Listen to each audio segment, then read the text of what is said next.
Assalamualaikum warahmatullahi wabarakatuh. Perkenalkan, nama saya Rizky Amalia. Saya dari Fakultas Keguruan dan Ilmu Pendidikan Program Studi Bimbingan dan Konseling. Dalam video kali ini, saya dan rekan-rekan saya akan menjelaskan tentang jenis-jenis layanan bimbingan dan konseling untuk anak usia dini demi memenuhi mata kuliah bimbingan dan konseling anak usia dini.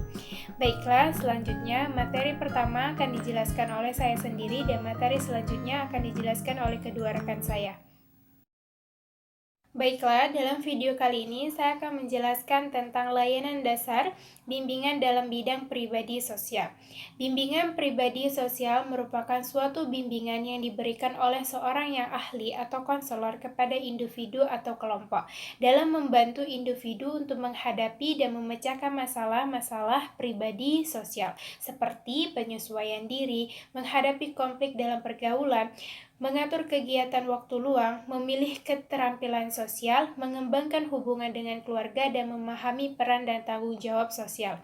Menurut Syamsu dan Juntika Nurshin, 2005, merumuskan beberapa tujuan dari bimbingan konseling pribadi sosial, yaitu yang pertama, memiliki pemahaman tentang irama kehidupan yang bersifat fluktuatif, antara yang menyenangkan dan tidak menyenangkan, serta mampu meresponnya secara positif sesuai dengan ajaran agama yang dianutnya. Yang kedua, memiliki pemahaman dan penerimaan diri secara objektif dan konstruktif, baik yang terkait dengan keunggulan maupun kelemahan, baik psikis maupun fisik. Yang ketiga, memiliki sifat positif atau respek terhadap diri sendiri dan orang lain. Yang keempat, memiliki kemampuan melakukan pilihan secara sehat. Yang kelima, bersikap respek terhadap orang lain. Contohnya, menghormati, menghargai orang lain, dan tidak melecehkan martabat atau harga diri orang lain, baik dirinya sendiri. Yang keenam, memiliki rasa tanggung jawab yang diwujudkan dalam bentuk komitmen terhadap tugas dan kewajibannya. Yang ketujuh, memiliki kemampuan berinteraksi sosial atau human relationship yang diwujudkan dalam bentuk persahabatan, persaudaraan, atau silaturahmi dengan sesama individu. Dan yang terakhir, memiliki kemampuan untuk mengambil keputusan secara efektif. Selanjutnya, ada beberapa fungsi dari layanan dasar bimbingan bidang pribadi sosial, yaitu yang pertama, merubah menuju pertumbuhan, yang kedua, pemahaman diri secara utuh dan penuh, yang ketiga, belajar berkomunikasi lebih sehat, yang keempat, berlatih tingkah laku baru yang lebih sehat, dan yang kelima, belajar untuk mengungkapkan diri secara penuh dan utuh. Assalamualaikum warahmatullahi wabarakatuh. Perkenalkan, nama saya Lia Hidayah. Baiklah, di sini saya akan menjelaskan materi yang berikutnya, yaitu tentang layanan dasar bimbingan belajar. Bimbingan belajar dimaksudkan untuk mencapai tujuan dan tugas perkembangan pendidikan melalui kegiatan bermain sambil belajar yang mencakup pengembangan kemampuan dasar dan pembentukan perilaku. Bimbingan belajar merupakan bimbingan yang diarahkan untuk membantu para anak dalam menghadapi dan memecahkan masalah-masalah belajar. Pada kegiatan pendidikan anak usia dini, biasanya yang tergolong permasalahan belajar yaitu pengenalan materi kegiatan, lingkungan belajar yang tidak kondusif, ruangan yang bising karena berdekatan dengan keramaian, jalanan ataupun perdagangan, dan guru atau pendamping yang tidak menyenangkan. Bimbingan belajar dilakukan dengan cara mengembangkan suasana belajar mengajar yang kondusif agar terhindar dari kesulitan belajar. Para guru pendamping membantu anak mengatasi kesulitan belajar, mengembangkan cara belajar yang efektif, membantu anak agar sukses dalam belajar, dan membantu anak agar mampu menyesuaikan diri terhadap semua tuntutan belajar.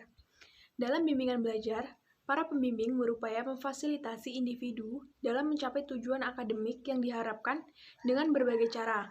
Misalnya, membantu mengembangkan kreativitas pada anak melalui kegiatan bermain konstruktif.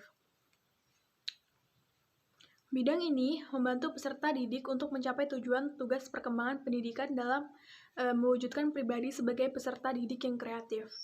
Isi dari layanan ini adalah yang pertama, mengenalkan cara merencanakan cita-cita. Yang kedua, menjelaskan apa arti dari suatu penilaian dalam proses belajar. Yang ketiga, mengenalkan hambatan-hambatan dalam proses belajar.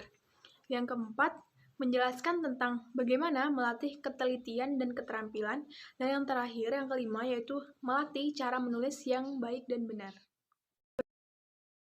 Assalamualaikum warahmatullahi wabarakatuh. Perkenalkan, nama saya Yuriska Prabusma. Saya dari kelompok 9 Bimbingan dan Konseling Anak Usia Dini dan Sekolah Dasar.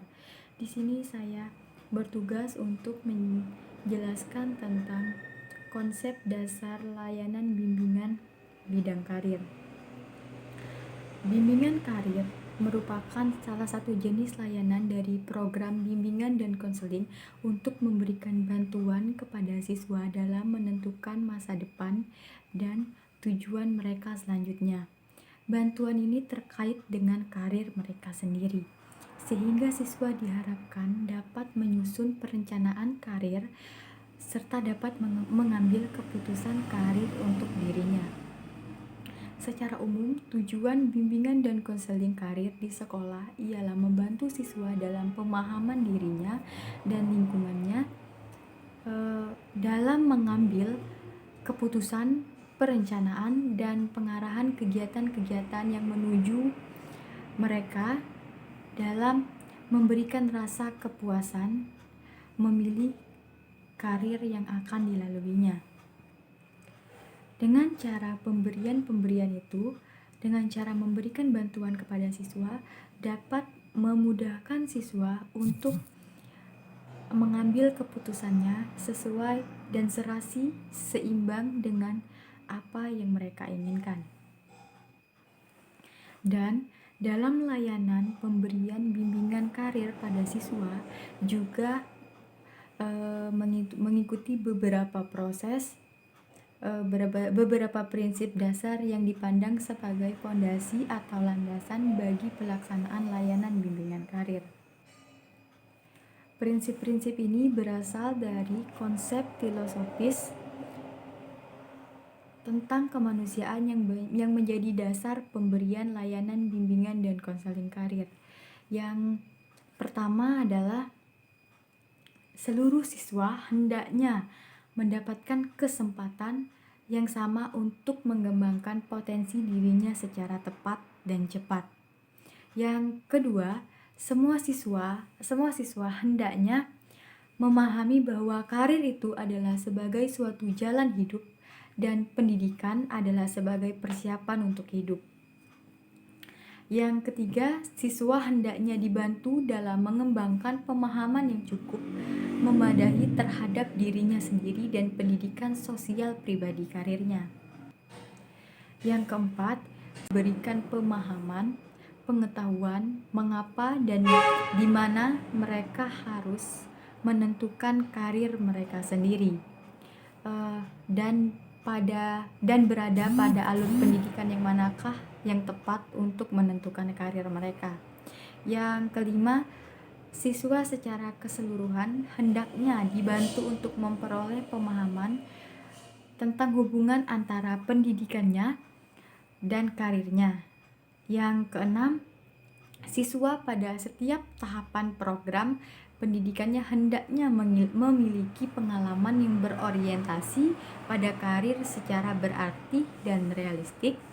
Yang ketujuh, siswa hendaknya memiliki kesempatan untuk menguji konsep dengan berbagai peranan dan keterampilan guna mengembangkan nilai-nilai dan norma-norma yang dimilikinya.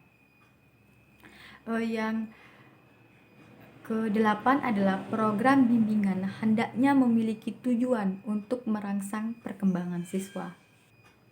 Yang kesembilan, program bimbingan layanan konseling karir di sekolah hendaknya diintegrasikan secara fungsional dengan program pendidikan pada umumnya. Dan yang terakhir adalah program bimbingan karir di sekolah hendaknya berpusat di kelas dengan koordinasi oleh pembimbing disertai partisipasi oleh orang tua dan kontribusi masyarakat. Sekian yang dapat saya sampaikan. Assalamualaikum warahmatullahi wabarakatuh. Sekian penyampaian materi dalam video kami. Kami mohon maaf jika ada salah kata. Kepada Allah kami mohon ampun. Wassalamualaikum warahmatullahi wabarakatuh.